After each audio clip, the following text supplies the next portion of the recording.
the question would be, is that person that would actually say being child free is selfish, looking in the mirror saying like, actually why I have a child is to fulfill my own needs and wants and wishes, would then be more interpretable as actually being selfish rather than somebody that's child-free. I'm Keltie McGuire, and you're listening to the Kids Are Child-Free podcast.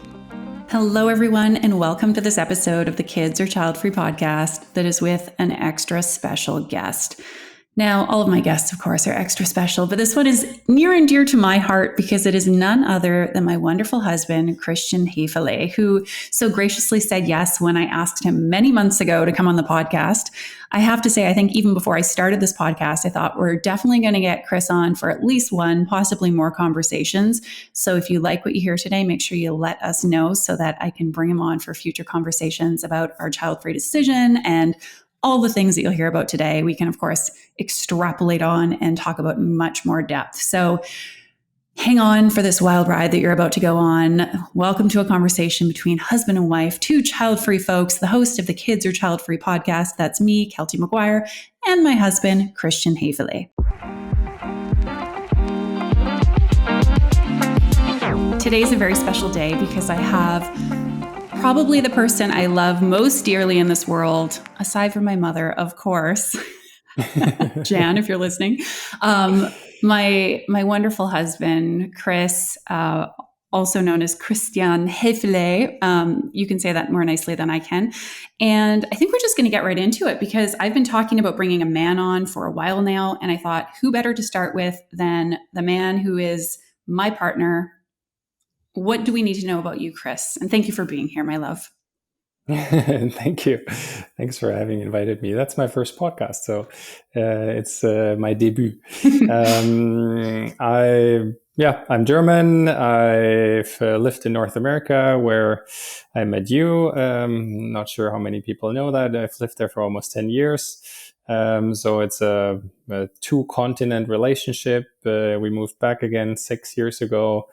I'm 41 years old. I have 3 siblings and I'm the youngest. I have, are there now 7 nieces and nephews? Otherwise, work in tech sales and really active. I do ultra trail running and love pretty much any sport, but in the mountains and trail running, hiking, stand-up paddleboarding is probably the time where I spend most outside of work. Yeah. And for anyone who follows us on Instagram, you probably have seen many photos and videos of all our outdoor exploits. I don't do the long distance trail runs like Chris does, but whenever he does a big race, I'm always sharing it on the gram.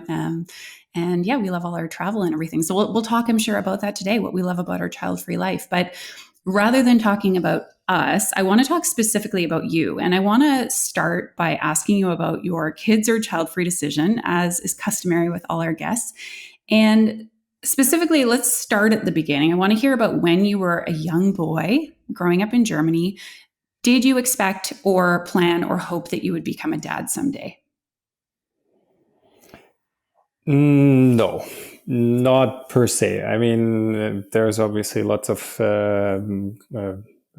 parents around you and lots of kids. We grew up in a neighborhood where was all pretty much young families. I think we had sort of street parties where all the families came out in the summer and in the fall, and there were probably between like 20 to 40 kids running around in all ages between toddler up to like 18 years. And so it was always filled with lots of friends and kids in the neighborhood and everywhere else. But no, for me, it was eventually that's a point or a decision to make, or that'll come, but nothing I was sort of proactively looking forward to or saying like, I'm going to be a dad for sure. Yeah. Do you remember it being something like, I know a lot of women feel like people will say to them, like, when you're a mom someday, and obviously as little girls, we're given dolls and it's sort of like, I guess, preparing us for this eventuality. Do you remember that being something your parents said to you, or that it was this idea of like someday when you're a father or when you become a dad? No, that didn't really come up. Like I said, I have 3 older siblings, and so I mean, they needed to go through experiences that come, I guess, with age first, where I always had the possibility to look at them and how it's for them. I do remember my sister having her first kid, and having it in my arm was actually shortly before I moved to Canada. And but there was never any pressure, at least not, well, no, there was never any pressure, and specifically not in young age. Later, and maybe we'll talk about that a little bit later, sort of, I guess, in the last 5 to 10 years, my mom had sort of like maybe a handful of times maximum, though, sort of said like, and what's with you and kids, and you would be such a good dad, and nothing to the point of being under pressure. Yeah. Okay. So fast forward to your early 20s, as I've heard many times, and we just had a friend of Chris's, a longtime friend we visited the other week, and he's like, oh yeah, Chris was like the party guy, like loved dancing, was always out at the clubs, he's a very social person, not unlike myself. And so my guess is you were enjoying your early 20s, you were going to college, you were starting to work. And then when you were 20, you were 25, I think, when you moved to Canada? Yes. And then shortly thereafter turned 26. And then we met the day after my 27th birthday.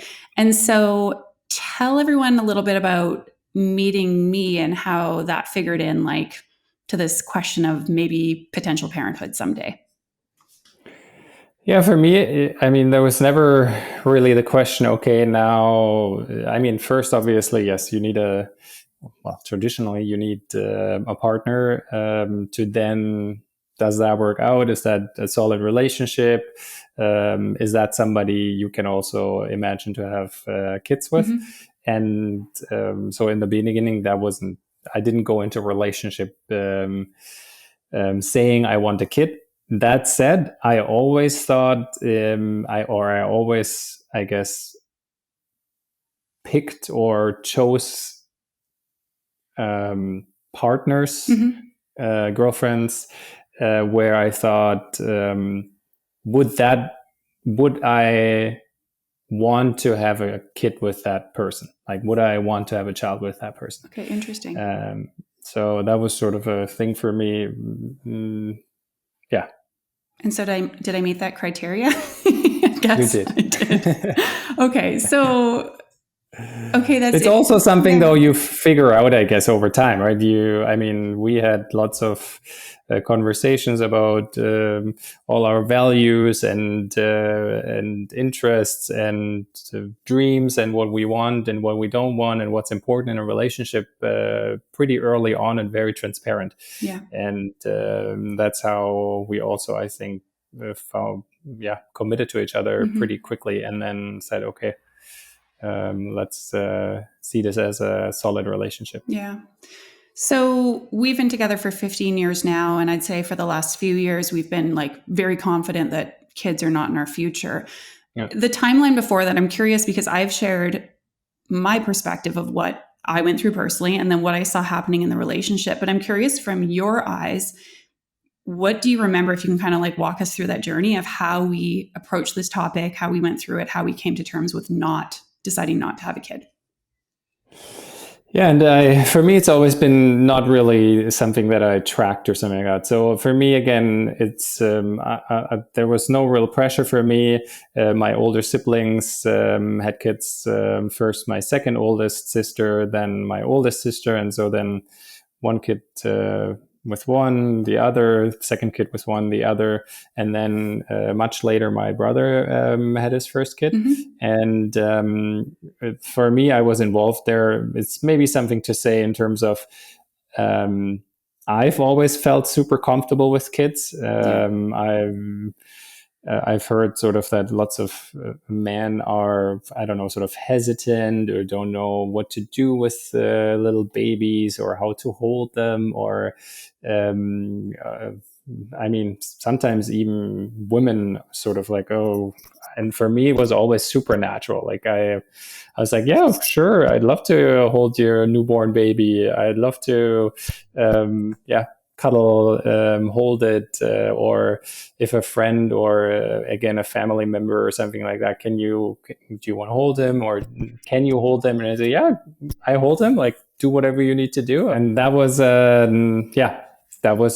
pretty much my experience, or how I approach kids. And then for me, I think for the two of us, again, coming back to our relationship, we said, okay, this is a long-term relationship, and I could imagine having a kid with you. For me, there was two things that influenced the decision. Three things actually. The first thing is, I love my life as it is, and it's nice to have that for as long as possible, theoretically. So that was one topic. The second topic is, I guess, financially. I feel like, obviously, lots of costs that occur having a child. Everything, even if you have one child, you want potentially a second child. So it's a huge cost factor. And as a man, I definitely sort of was like, well, although you were independent and had your own money and everything, that's a factor that counts in. Where can I provide for that kid? In a way that I wanted to live with a certain standard, while also holding my standard of living. And that without sort of risk, or do I have enough saved up, etc. So that was the second topic. And the third topic was, do both partner in the relationship really want a kid? And that is obviously where you factored in. The other two were probably more on for me, myself. And that is, I thought having a child is a huge commitment. It changes, not everything, but a lot. And it's for a lifetime. And so I thought, if only I want a kid, or if only you want a kid, I think it works. And some couples do it. Lots of people have different situations, obviously. Some people say they're totally fine being a single dad or a single mom or something like that, or doing more or less. For me, it was, if we do this, because it's such a big commitment, then both people also must want it and love it, really. And so that's where this thing came, where I was like, I think I'd be happy with a kid and having a child. And I'm also happy right now without a child. And so that's where I kind of opened up to you and said, do you want a child? Do you want to have a kid? Okay. And do you remember what I said? Or, I mean, it wasn't obviously one single conversation. This was an ongoing thing, but what's your perspective in terms of how, like, all my feelings and what I would say about it? And I think we were just sort of like not sure for, I don't know, we hit 30s. We're like, we still have a little bit of time. We hit like whatever, 32, 33. Life was awesome. We're like, okay, is it time? Oh, we still have some time. Okay, we hit 35. I mean, you're 10 months older than me. We're like, okay, now, okay. We have to, the pressure to make a decision became definitely bigger. I think you struggled there a little bit, with getting older. And then for me, I guess the pressure was not that much or high. And so, I think it was mostly laying on you to say that, yes, you want or not. Yeah. Why do you think the pressure was less for you with the aging factor, just in general? I think with the aging factor, but I mean, mostly, but you had going through your sort of decision also other pressures, so societal pressures, mostly not your mom or so. Family wasn't really a pressure. More societal pressures, I guess. Yeah. And I guess, I mean, for women, we hear about these sort of magic numbers, which of course there's truth that women's fertility declines and then eventually stops. Is that ever something for you where you felt like, I have to have a kid? If we do this, I need to be of a certain age, because either there's more of a concern fertility wise, or there's a concern that I'm going to be too old of a dad? Like, was that ever a factor for you? Not till I think pretty much almost like more recently. Okay. I thought on like in my early 30s, I was like, it wasn't a thought at all. I would more say probably then was still, I'm still not too young to be a dad, but too young to giving up not having a child because the life is awesome. Yeah. And so from that perspective, life is so fabulous, really, like living abroad, traveling, doing whatever I want, whenever I want. So that's obviously something that's an incredible freedom. And so I didn't want to give that up. That's why we pushed from the 30s to the 32s, 33s, 35s, like, and so, and then it became then sort of 35 till 37, 38. It was more on, I would say a little bit more on your end going through everything. And then I feel like 38, 39, we sort of like became more and more firm to actually say, okay, no, we don't, we're deciding for a child-free life. And only recently, more the last year or two, was sort of like, at this point, I was the most of the time ambivalent. It would be good without. Now I would definitely more say like, no, at this point I wouldn't want to have kids anymore. Yeah. And then mostly probably because of the age thing for me, because I think it costs lots of energy. Lots of involvement, and I guess there I have sort of a little bit of an idea. It's cool to also have, like, I guess, a younger. Now that I think about it, I mean, I'm feeling I'm in my best vitality. I was going to say, you're pretty fit. I wouldn't really say like I'm declining right now at all. I'm probably even getting fitter than I used to be. But I'm sort of just like, okay, at this point, definitely more a no than an ambivalent. Yeah. And do you also think, maybe, because I've thought about this as well, it's like, obviously the more we've lived as being child-free, we've made that commitment. We start having different, like, not just thinking about the omission of kids, but more like a dream of a child-free future, that it becomes then harder to think about like suddenly having a child. It's like, okay, or do you think it's just been that physical aspect that's made you say, I wouldn't want to do it now, for sure not? No, what you say. Yeah. I mean, you obviously, you're, I'm not sure how to say it, but you're getting used to, and I guess we did make the decision. For a long time. We were sort of like, well, if it happens, it happens, and we'll be happy either way. And I cannot say exactly when that day or time was where we said like, no, let's live child-free. But now that we've made the decision, now it's also solidifying even more. And so, Yeah. And just for clarification, because I know sometimes when I hear people saying, well, if it happens, it happens, there was no point where we were like, let's pull the goalie, stop using contraception and say, if it happens, it happens. We were always like, we didn't open the door that way, so to speak. We always resided on, no, we don't want this. But it was more of like, if we change our minds, if we decide, if it makes sense for us.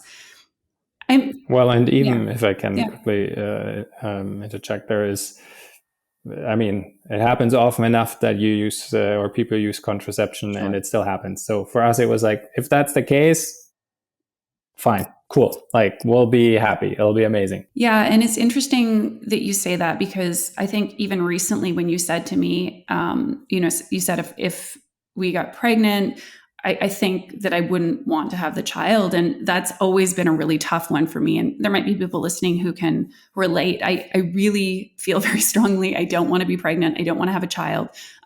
Actually, in some ways, it would be interesting to be pregnant. But what I'm saying is I don't want to conceive. I don't want to have a baby. And yet I think for us, because we've always been cautious, and knock on wood, we've never had an accidental pregnancy. If it was to happen, I think it would be very hard for me to decide to terminate that pregnancy.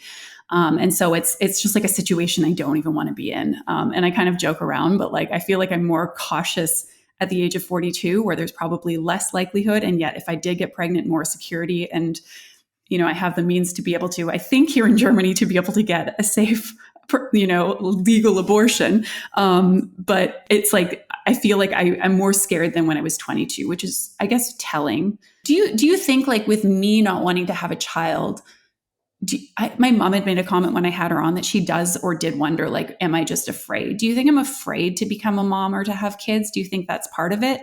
Can't be answered really, like, in one sentence. Yeah. I mean, our past leads to our decisions. And so you've shared that and talked about it with your mom in the podcast, and what your childhood has been. And you also having dealt or dealing sort of with anxiety and everything. And I do for sure think that plays a role.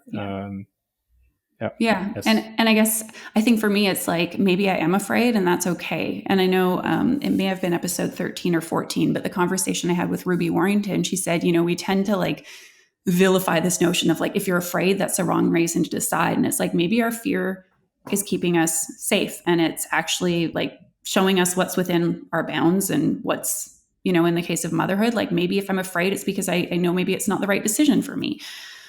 On that note, okay, so so 2 questions. We moved to Germany in 2018. That's 6 years ago now. I would have been, like, just kind of about to turn 36. So I was mid 30s. It was this, like, real and artificial deadline I set that I wanted to figure it out by 35. So I was kind of freaking out, I think it's probably fair to say. What role, if any, do you think the move to Germany played in both the ambivalence as well as the decision to be child-free, if at all? Like, do you think that maybe if we would have stayed in Canada, we would have had a kid? Or do you think about that, or have you thought about that? Yeah, I mean, I would have had a kid in Canada, and I would have had one here. There was nothing for me sort of like, I wouldn't want to have one in Canada because my family and my siblings are not there, or because childcare is expensive, or I don't know, which it is.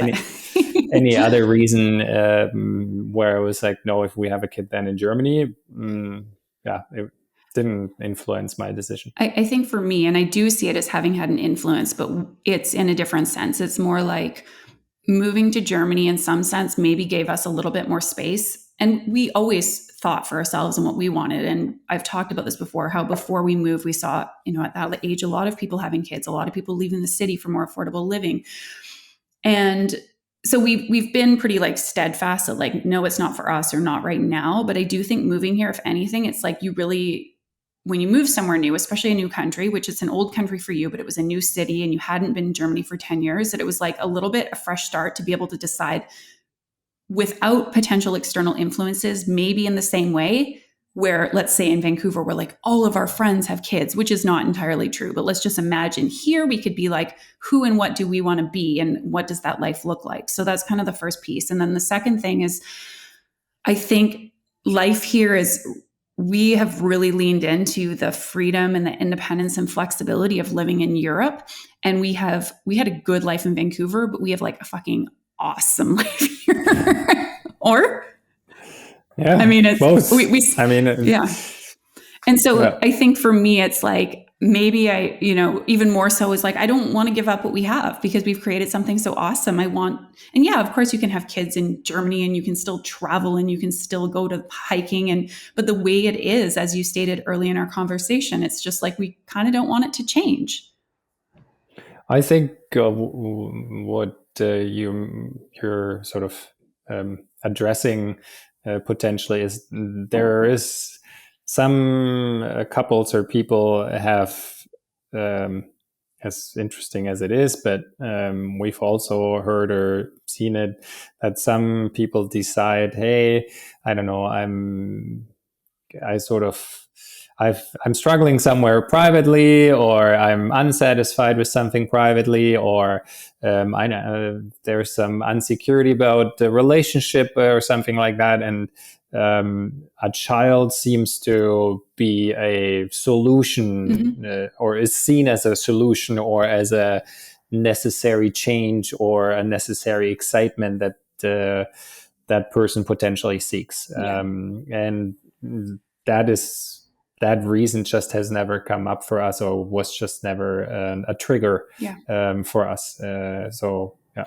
Yeah, I agree. And I think, a lot of people hear that and they're like, well, yeah, that's, not a great idea. And yet, like, for example, to have a child is like a salve for your woes, to say, oh, I don't really love my job or have meaning there. I don't feel great in my relationship. I think it's at a more sort of subconscious or unconscious level for a lot of people. And it's also as well, we've chosen to live, not in every regard, but in quite a few regards, a bit of an unconventional life. Whereas for us, let's say we were living in the city I grew up in, and we both had 9 to 5 jobs, and we liked them, but we didn't love them. And, we weren't traveling all the time. We weren't doing these epic hikes. Like, it might make sense for us based on the kind of life we're living. Whereas we've decided, like, I, been really invested in growing my business, and I just am so passionate what I'm doing. And you found like so much satisfaction in your work. And it's partly a matter of, maybe it's not that we haven't had time, but we've just been like immersed in other things. Whereas if we were kind of like, yeah, we're good, like we're kind of operating at this level, then we may want to have a child to change something or to add something. But we've been like full in a sense. So, and it's not to say you can't have something else, but it's like we haven't really wanted to. So. Yeah. And again, one could say,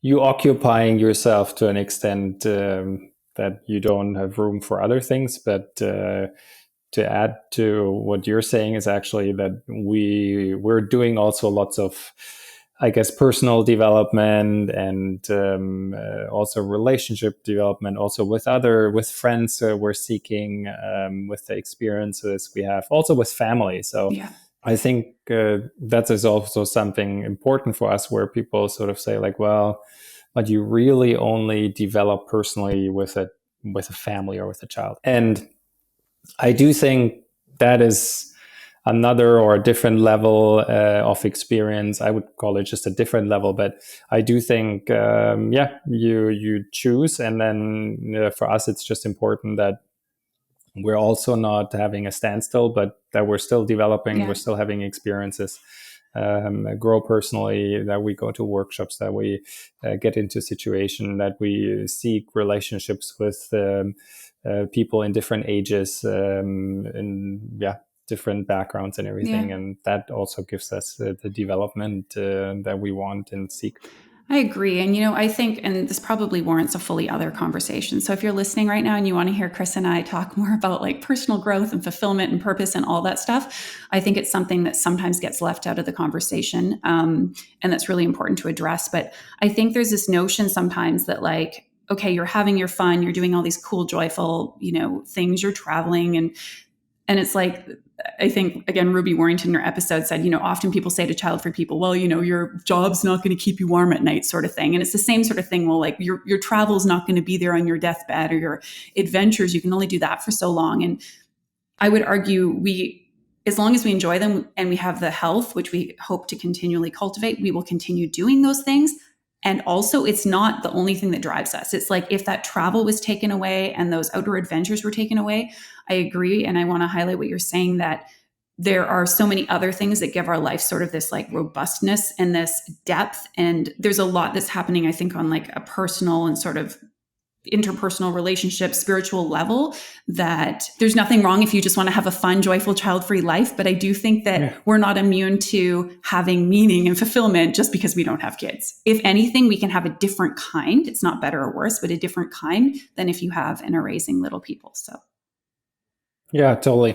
And that is maybe also something in terms of missing out or regrets or something like that, that we've obviously, I guess, thought about too at some point, where we're like, okay, we'll sort of thinking, okay, will our life, is there actually life better one way or the other? And we said, no, I think it's different. You can make the choice either way, and be happy. And then sort of lots of the reasons where people say like, yeah, but who loves you then? But who is there for you when you're older? But who takes care of you? Which is very often actually a reason. Yeah. And I mean, here's the interesting thing, because we are, I guess, have traveled and lived somewhere else internationally, and also have different or our own families, and see with friends of families. I don't have the exact numbers, but that actually the child is still living in the same town, and is this child that looks for the parent, I would say, is actually a more rare phenomena in our world.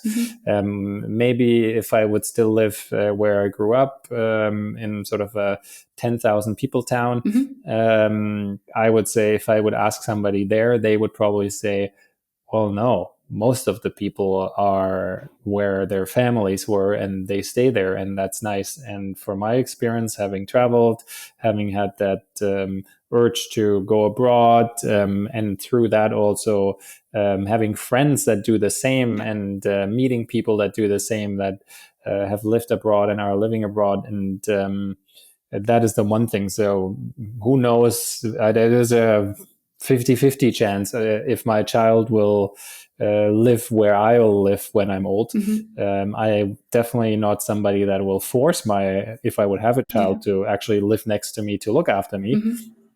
And then it's obviously if I then have a good relationship with my child, because we see so many families, or we have so many friends where obviously also the relationships with the parents are not great.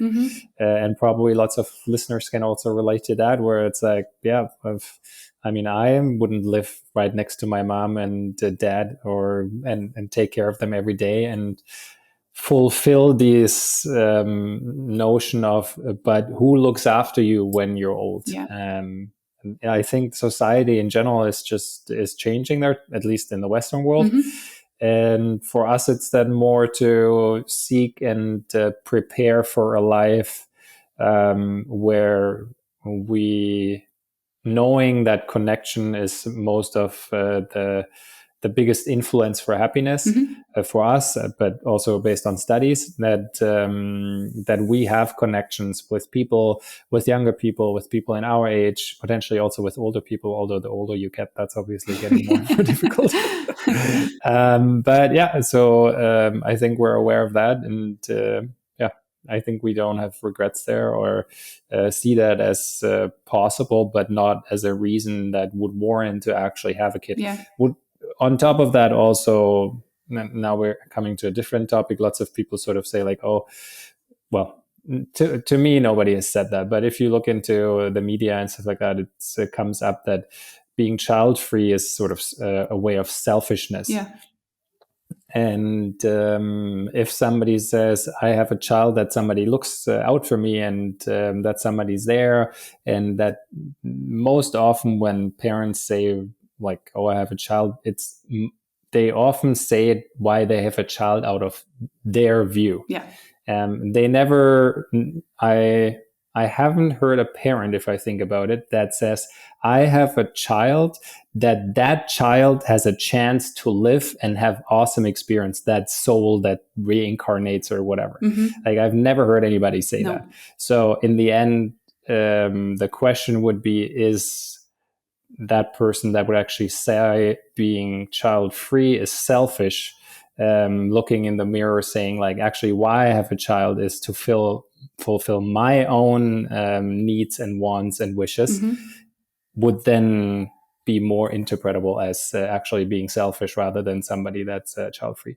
I mean, I've heard it said before, but it's so true. And it's refreshing to hear it from a man as well, and who's my husband. All right, if you recently left a review for the Kids or Child-Free podcast, this is the moment where I need you to get on the edge of your seats, because I am about to read one of your reviews.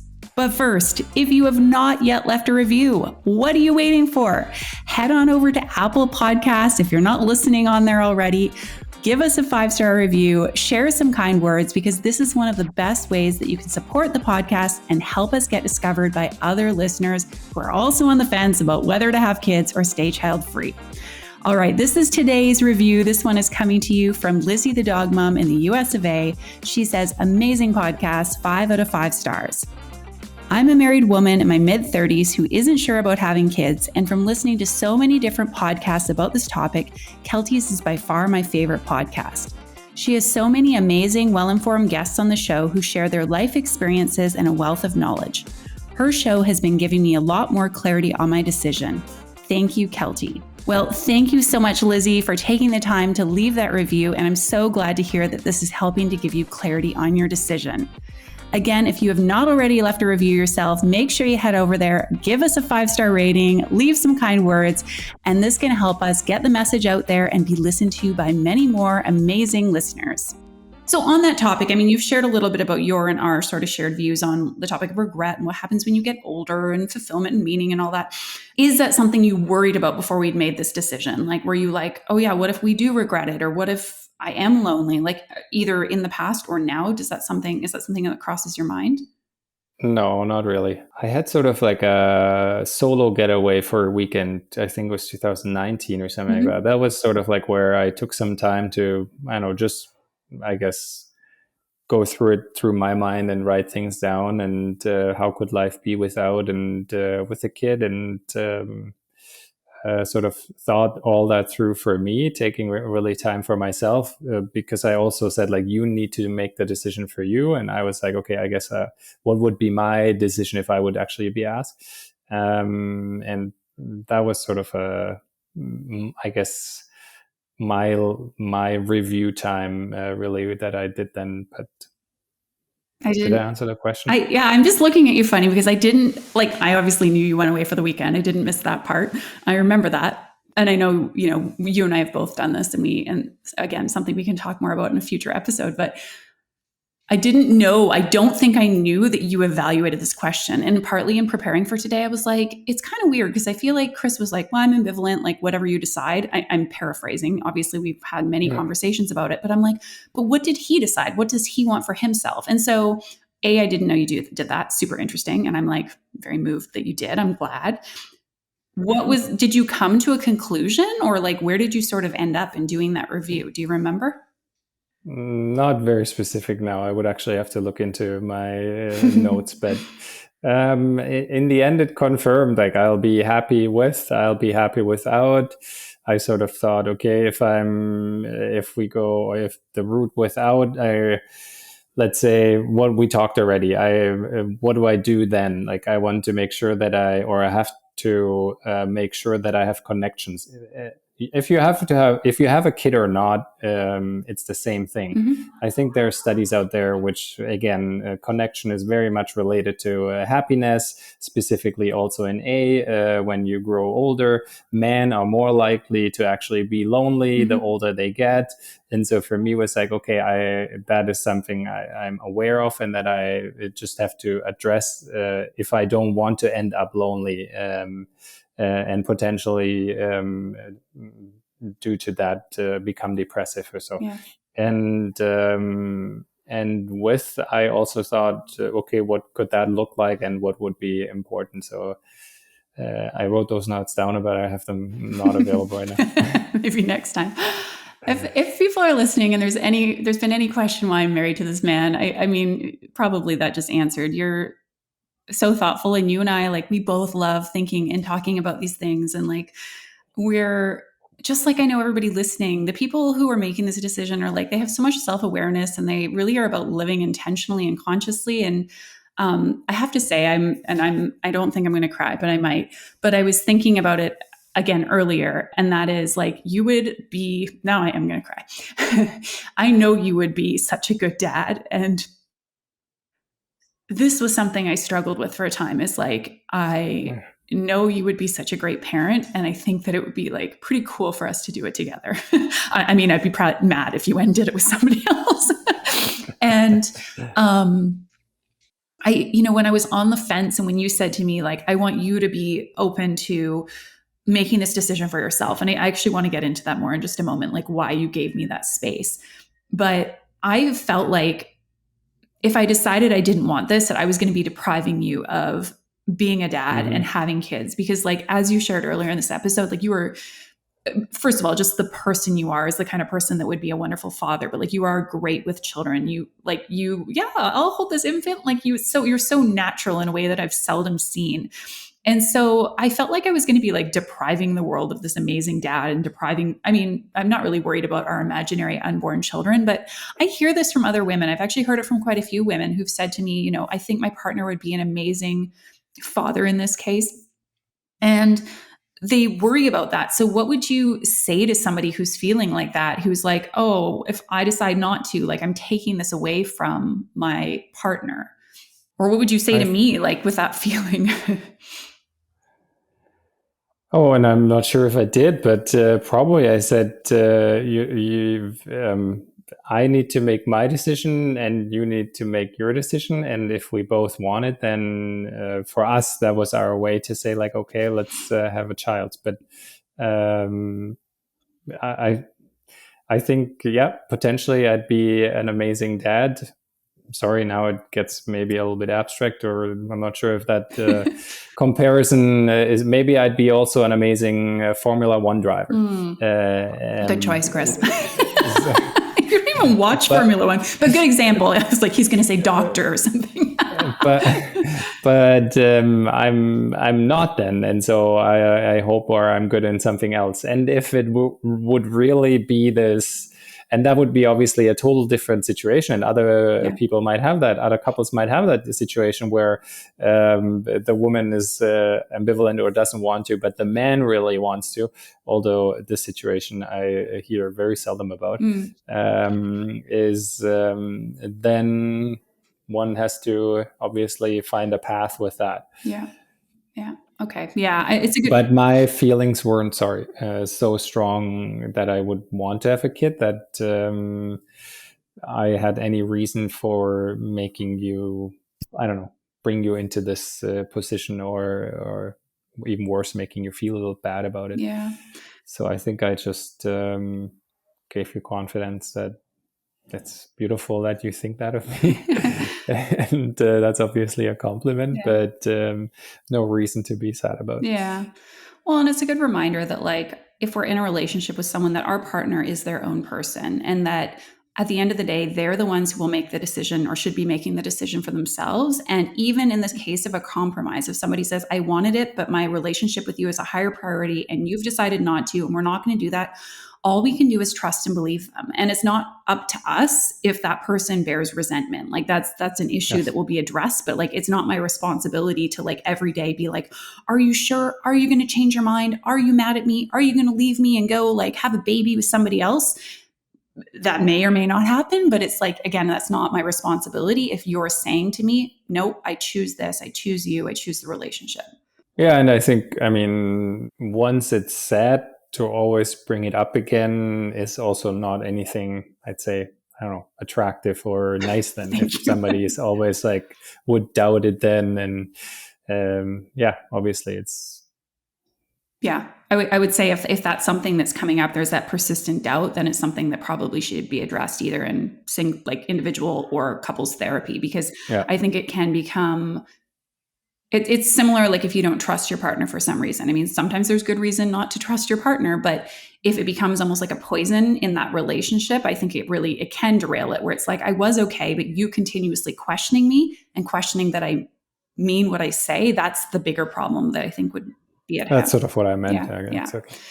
It's funny because, okay, so let's talk about your family a little bit. You mentioned like what we both, and I've talked about this, we've both been, I would say overall, I want to say very lucky and have very supportive families of our decisions. But you mentioned your mom, for example. I'm wondering if either your mom or other people, like if they've made comments or questions, and if so, what those have been around you becoming a father or us having kids. Yeah, like I said, I think my mom sort of over the last, probably within the last 5 years, maybe 3 to 5 times sort of made a comment of, are you having kids? When are you having kids? I think probably also my mom sort of being like, I think that would suit me and I would probably be a good dad. Potentially also to have another grandchild. Although, again, there is already 6 now at least. And 5 years ago, there were 5. So, I don't think the pressure of my mom, in this case, then the grandmother, wanting to have really a child and pushing that down on the first or second child or so is probably higher than it was or is on me. Yeah. I sometimes have had this sort of perception, and I'm curious what you think of it. I won't make any assumptions about it, but I've had this feeling that perhaps some of your family members think that it's me driving the decision for us not to have kids.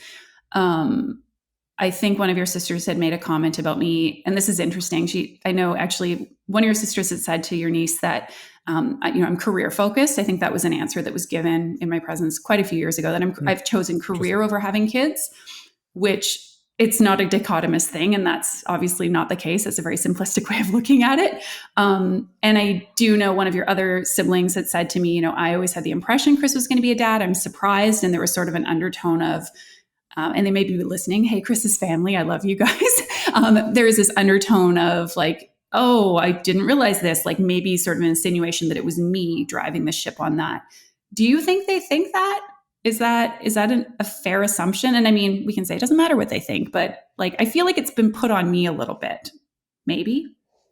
Well, good question. I mean, I would say for the longest, again, we were both ambivalent, and I think sort of the tendency was more for you probably to be child-free, and for me it was, again, either way fine. So maybe that's where the interpretation or so came out. Also, maybe because what we said already, sort of like, hey, Chris appears just always so like engaged and good with kids. And so I think probably for everybody that knows me, this is, I guess, a conclusion that's the natural to draw, to say, well, obviously he's like super engaged and holds the toddlers and the infants and has no problem like nobody else.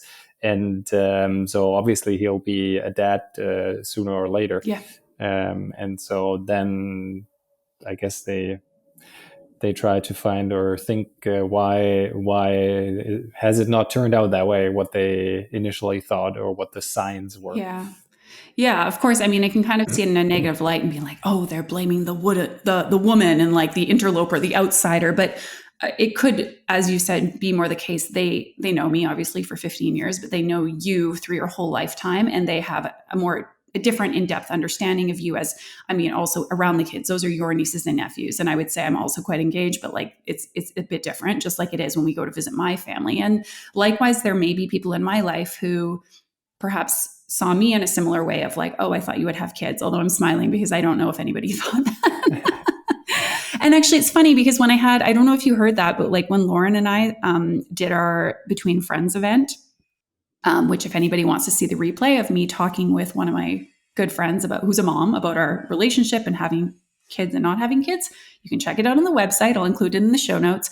But when we were talking, she said she thought that we might have a child because she thought that perhaps you would want the child. So I guess in some sense, if you were truly ambivalent, I would say I call myself ambivalent, but I was pretty heavily leaning child-free for a long time.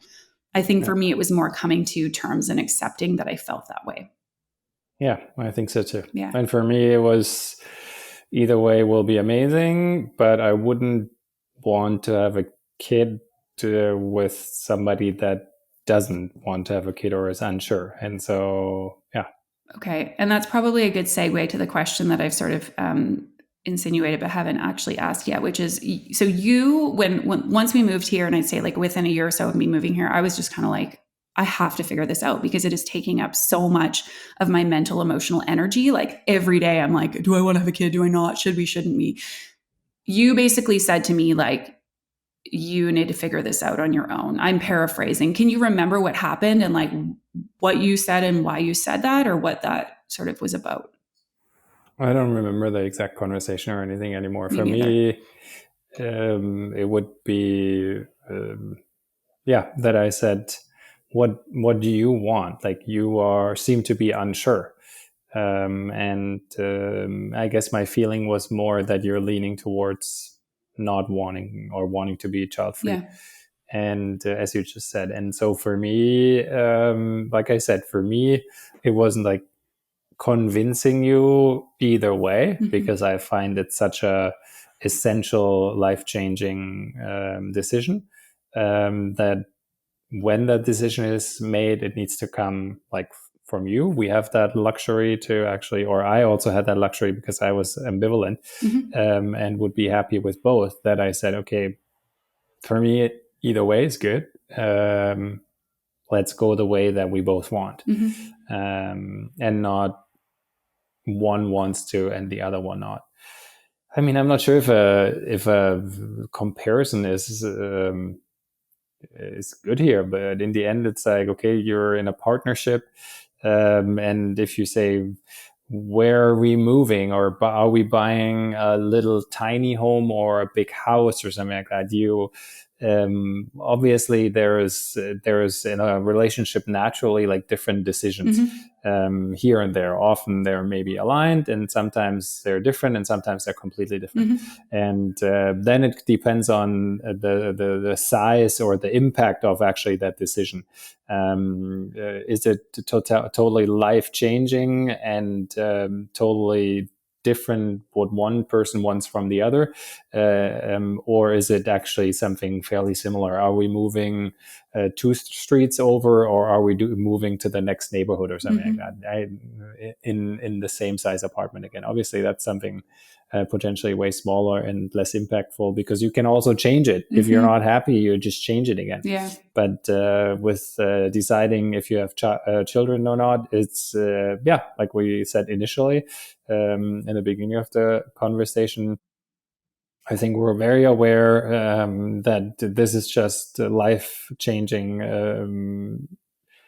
and so it's good to make the decision together and align on it. And I also just think that it helps then being obviously good parents. What I'm not saying is that you cannot do it differently, because we have friends where the woman wanted a child more and the man not so much. And with some of them, they are now just buckling down and saying, we're in it together. Other people say, hey, we talked about it before. You want the kid more than I do, then you also put more time in. We have friends that where the women wanted it more, and on the other hand, where the man wanted it more, and they're happy and they're arranging itself. I think there's again also lots of paths to happiness. Yeah. And for us, or for me, it was either way will be fine, but let's go the way that we both want. Yeah. Because I think that'll be the happier way. Yeah. Yeah. Yeah. I've talked about this before. I was not very happy that you kind of put it on me. And I remember you saying to me something to the effect of like, I think if you go ahead and do it, you might be a resentful mom or something to that effect. Or like, I didn't like the insinuation, because I felt like, oh yeah, you see me as being this like bitter, bad mom, if you will. But now being on the other side of the decision, I'm actually really glad you gave me space to make this decision. And I also think there's a small grain of truth. Not to say I necessarily would have been a bad mom. I think I actually conversely would have been a really good mom. But I do think I could see, and especially again, knowing specifically dealing with anxiety, sometimes having dealt with my mental health, having been prone to like outbursts of anger, my emotional regulation problems that I work on, that it maybe could have had some harm for a child or a relationship if I felt like there was a part of me that didn't want it, that it could breed some sort of resentment between us or between me and a child, which nobody likes to think that of themselves. But now being on the other side, I'm like, you weren't probably totally wrong. Yeah. And then what was the thing, how you then decided, or how we came back together again?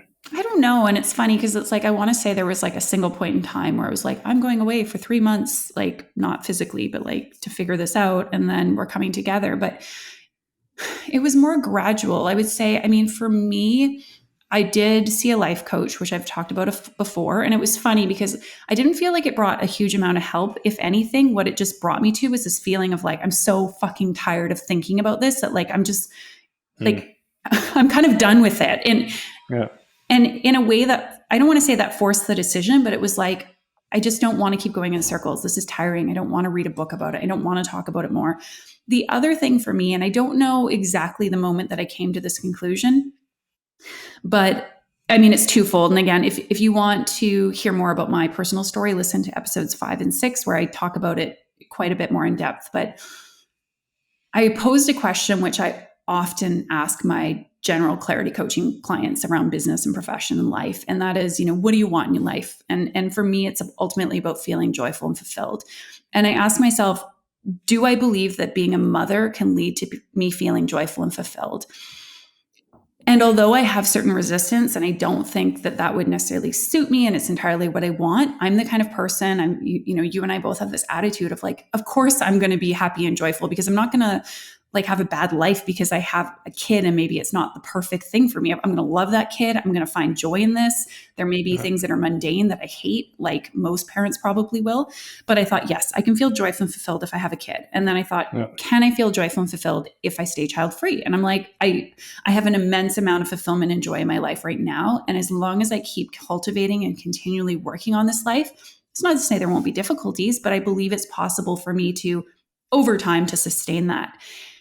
And so it's funny because it's like you might say, well, all things are equal. Then like toss a coin. What are you going to do? But I just realized based on the life we built, based on how we enjoy spending our time and energy, based on my temperament, based on our ages, based on all of these things, I'm just like, I just don't really foresee, I just couldn't see us doing it anymore. And so that's the one thing. And then the other thing was I gave myself enough self-compassion, which was hard to cultivate, that I observed how I was. Like, I remember us having your niece and nephew one weekend and like my response to like having children around and the way I feel often. And you've seen this with me. We've had some arguments because you're like, you need to calm down. Because I'm like, I can't fucking stand this. It's not the children I can't stand. It's just the influx of like sound and commotion and chaos that it's like, it's hard for me. I feel like based on my mental health as well as my physical health, having dealt with endometriosis, I feel like just sustaining that balance has been enough for me that I don't know if throwing a child or children in the mix would do me any favors. And so, yeah, I just was like, you know what, maybe I don't know why I feel the way I do. I just do based on all these things that have happened, based on the way that I'm built, based on who knows, rather than figuring out why I am how I am. Why not just be like, I am how I am. I love myself. This is me. And so again, it wasn't a mark in time, but I think that those things got us collectively like pretty close to feeling confident. And then it's really just been about like committing to the path, which again, probably is a whole other conversation. I mean, okay. So one question I do want to ask you, Chris, is that like, do you think it's different for a man and a woman to choose to be child free and or to also navigate this decision? Yeah, 100%. Okay. How so? Well, because I feel like men don't really talk about it. There's no pressure there. There's no, there's not societal, not from friends. It's sort of like, okay, you have, I mean, men don't even really talk about it too much. And I think, I mean, probably through your work, but also just in general, there's obviously even sort of this when you're a couple and then it seems like it obviously depends on how old and everything, but once you're a couple, then the questions come in, and when are you getting married? And that takes a long time or never ends or depends on if you get married or not. And then I guess, well, the next thing is and when are you having kids? And I think proportionally what my experience has been, or I've seen and heard through you partially, through friends, family, is that the women get asked way more often. It's way more often topic. It's pretty much like every time they see a friend or family member or whatever, and like, and that doesn't happen for a man. Like, Yeah. I've not encountered that.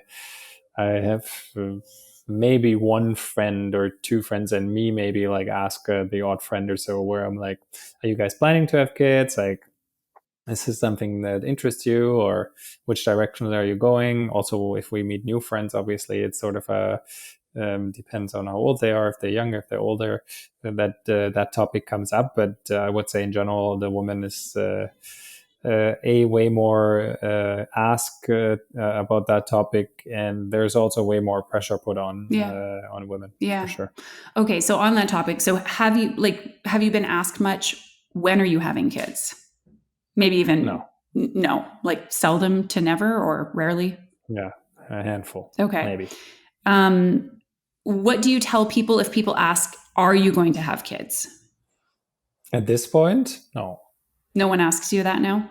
I can count on a hand how often I've been asked that. Mm-hmm. If I would have, if somebody asked me in the past, I'm like, I would have just sort of said how it was then. It could be, but we're sort of indifferent about it, and we'd be happy with or without. But we have made a decision. Okay, and then sorry, I just want to interject. If you said we're indifferent, kind of, we're not sure, what do people say then? The few people who've asked you. Mostly it was okay. I think one friend sort of said, or not sure if it was exactly in that conversation, like, will you have kids? No, or I'm not sure. And then, but sort of said like, oh, it's amazing. Like, you would love it, or something like that. Yeah. Or that they love it. I guess sort of maybe there was one where it was like, yeah, it would be amazing. And having kids is just something amazing. Not sure if they said you should have kids, which happens more often, I think, for women. I was going to say, I mean, like I say, I don't even know if it really has happened or in which way it has happened. Yeah. So it's so minusculous in compared to what the women experience. Yeah. Okay. And now if people ask either, are you planning to, or do you have children? It sounds like people don't ask you planning to, but people might ask, do you have kids? What do you say? No, I don't have kids, and I'm child-free. We chose to be child-free. And then what do they say? And does the answer differ if it's a man or a woman asking? No, I think people then don't really comment much more or say much more. I had it once, I think, where sort of like, well, not yet, or something like that, because the tendency that people think I'm more like in my mid-30s rather than 41 already, is pretty much whenever somebody guesses my age.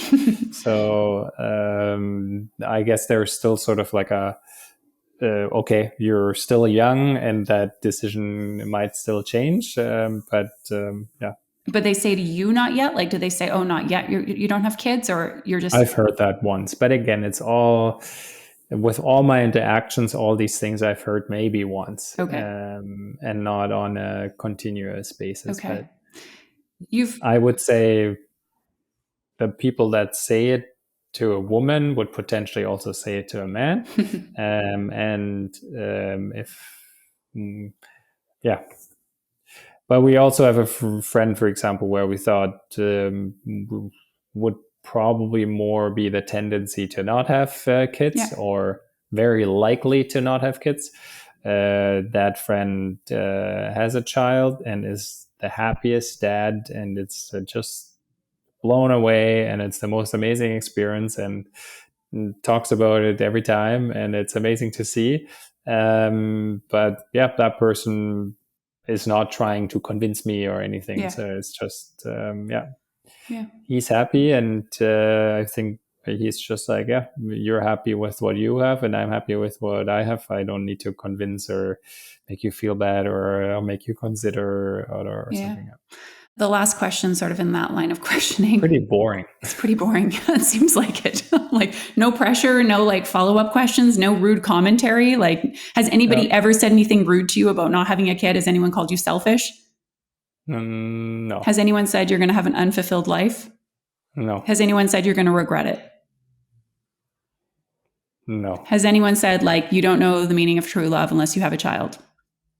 Like I say, there's been I think one or two conversations that have happened out of the very many have kind of had that insinuation, but it was like a one sentence, and then I was like, maybe, maybe not. And with that, it was sort of like the conversation moved on. Okay, maybe not. That I would maybe I won't regret it, or maybe yeah, and that's actually a good response to just shut someone down. You're going to regret it. Maybe not. Okay, move along. Yeah. Okay, so I have had some questions and requests, and a couple of them have been about your penis. I wanted to say that so badly. No, specifically, people are wondering, have you had a vasectomy, or would you consider having a vasectomy? So what do you have to say about that? It's an interesting question too. I guess men don't talk too much about that either. So no, I haven't had a vasectomy. And we've talked about it. I guess it was sort of carried maybe to you, and then you were sort of like, why don't you have one? And for me, it's I'm not sure if that's a philosophy or something like that, but I think our bodies are pretty amazing and super intelligent, functional bodies. And for me, it's sort of like I guess philosophy is not to alter unnecessarily with like your body. And I see that as an alteration of things that are there for a reason. One would say maybe, they're there for having a baby, reproducing, and if you don't want it, then you don't need it. I'm sure I use other things in. I'm sure there's other things in my body that I don't really need, but I still keep. And so for me, it's pretty much like it's an unnecessary alteration of my very well functioning body that I'm super. I thought you were going to say very well functioning penis. I'm like, true. Grateful for. Me too. And since it hasn't really been a necessity or anything for us, like we've you were for a long time on the pill. Not that, I think it came up at some point, sort of like, why am I on the pill? Why are you not doing something about our contraception? And I was like, we can use condoms, no problem. Let's do it. And eventually you went off the pill, out of health reasons, trying. And then we just use condoms, totally fine with me. And then eventually you went on the pill again, also again out of health reasons. So that has, I guess, influenced it for us. But for you or for us, it wasn't any sort of like sex is only amazing without condoms or anything. And so it wasn't necessary. Yeah. Would I look further into it in the future and say like, hey, that is a way to go? I also have to say I've not like looked deeply into it, because for me it's if it's a procedure or a surgery in any way for your body, if it's not necessary, why do it? Yeah. And since it hasn't been a heavy topic for us or a necessity, then yeah. And I think for us, partly, I haven't put any pressure, really asked you to have a vasectomy. We've brought it up maybe a little bit more recently as we've gotten a bit older and more confident in our choice. I think sometimes I feel like, or I worry like the perception is it's like unfeminist of you, or you feel like I have to bear responsibility. And as you've stated, like that's not the case. And for me, contraception has been predominantly to deal with symptoms of endometriosis, which like, don't come at me if you have better solutions, please, because I've pursued many different avenues to manage symptoms of like menstrual issues and ovulation issues. And right now I found something that's working really well for me. However, that was the main reason I was on it. Obviously, secondary to that, it is contraception as well, being on the pill. So that was a benefit. Condoms, as you've mentioned, haven't been an issue. If anything, we can say there's certain perks with them, as far as easy cleanup and all that. Sorry, mom,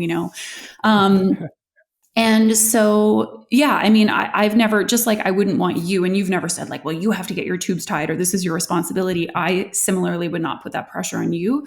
I think one thing that I found interesting, and I don't know if this is a cultural piece, but like most of my friends, male or female friends who have male husband, partners, have had vasectomies after having children or deciding not to have kids. And it seems like something that's been less on your radar or awareness. And I'm not sure how much of that is. I think I've looked at the stats. I feel like a lot of German men still have vasectomies, but I think when you're introducing a concept or idea that also is like not as culturally the norm as it is, for example, or was for me growing up, like hearing about my dad having had a vasectomy, I can see how it's more like, why am I doing this? And likewise, I've had doctors say to me, like, you don't need to ovulate. Yes, ovulation is to produce an egg to become pregnant, which I don't want to be, but I've also heard it argued, and it makes sense, that there are other protective functions to these hormone cycles, and like there's needs for the body that maybe are outside of just that reproductive function. Again, people, you may have different thoughts, and like send me a DM. I'd love to hear what you think. But you and I think are good, and it might be an ongoing conversation. It might not, but our sex life seems to be working. If there would be reasons for it or so, sure. Like if I'm allergic to latex and we can't use condoms and I can't be on the pill or something, I'm sure. Yeah, then we would be like, okay, well, obviously implications of all of that for you is that extreme, and an implication for me doing a vasectomy would be minusculous or something like that. Okay, that's the decision for us and wise. So sure. Yeah. Okay. And I think it's definitely it's a equal responsibility. There's agreed. Okay, tell me, what do you love best about your child-free life or our child-free life together? Well, everything we do, like from obviously we have freedoms to do things whenever we want. We can go out in the evening. We have obviously our incomes for ourselves. We can travel. We can do our hobbies. I do think, and that's something that I talked about it a little bit earlier. And my thinking is, I think you can.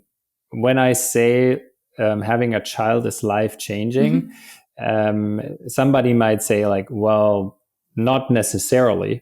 I did everything I wanted to before I had a child, and then now I have a child and I'm still doing everything I do. Now I'm still a triathlete, and I'm still traveling for work, and we've still done our around the world sailing trip with our kids. And I think that is amazing, and that is inspiring, and I think it's totally possible. And it would probably be also my aspiration if I would have kids, to say like, hey, how can I create this life without falling into this everything must change now, I have to give everything up just for my kids, which is sort of a whole nother story. And I think you had somebody on the pod just recently, or will have, that is talking about this helicopter parents and giving the life of an adult up for a child. So yeah, I mean, again, I love everything we do our whole life, which you've talked about, which people can follow you on your Instagram and see a lot about, which I think lots of people would do if they would have not kids or before they've had kids. It's very, fulfills me with joy. And I do think, and that's why I say I'd be happy with a child or without, is also that we would create a life that would fulfill us and make us joyful with kids. Now, I do love also not having a sick toddler coming home from Kita, or sleeping through the night, or all things parents pretty much say like, oh yeah, that's sort of a downside of having a kid, or a trade-off. Obviously, we don't have those trade-offs, and it's enjoyable. Yeah, we relish it. Yeah. Okay. Thank you for coming on. Before we wrap, I actually have 5 questions that I ask everybody, and I'm going to ask you as well. Let's do it. Yeah, let's do it. They're my rapid fire questions. So the first one, or the first 2, are finish this sentence. So being child-free is? Joyful. Being child-free is not?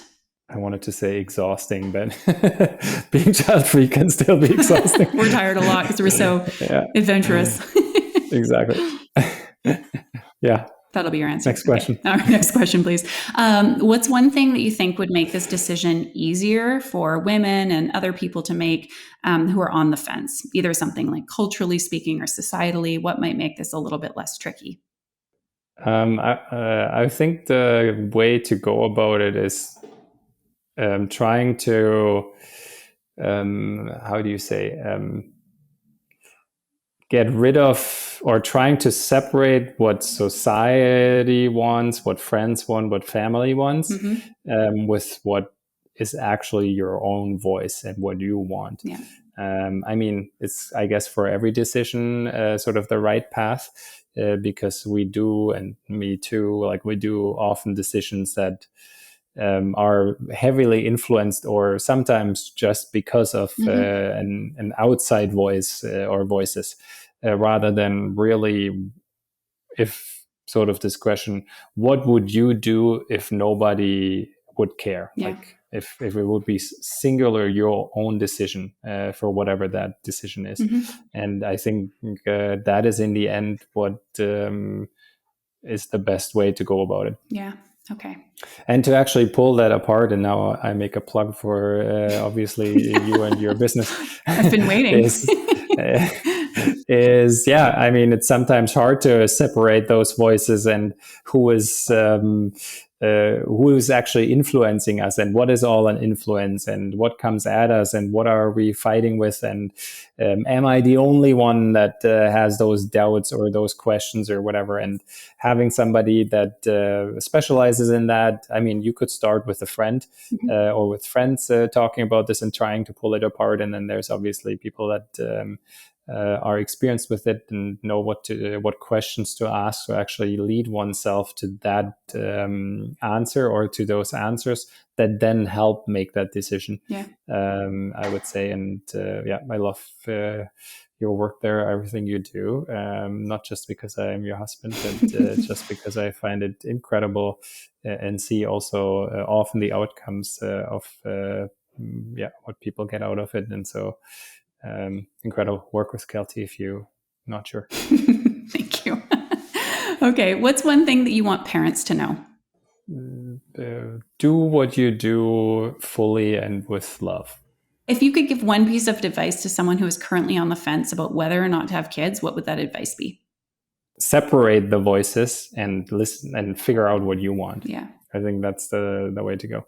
I need to revise question number 3. Okay, this is a call to my listeners. If you want a different question number 3, because it's a bit confusing, it's supposed to be more like societally or culturally, broadly speaking, like, for example, having more maternal benefits or having less pressure from the media. That might make it easier, but it's hard to communicate that nuance when I ask the question. So if you have a better question that we should insert for our 5 rapid fire questions, DM me.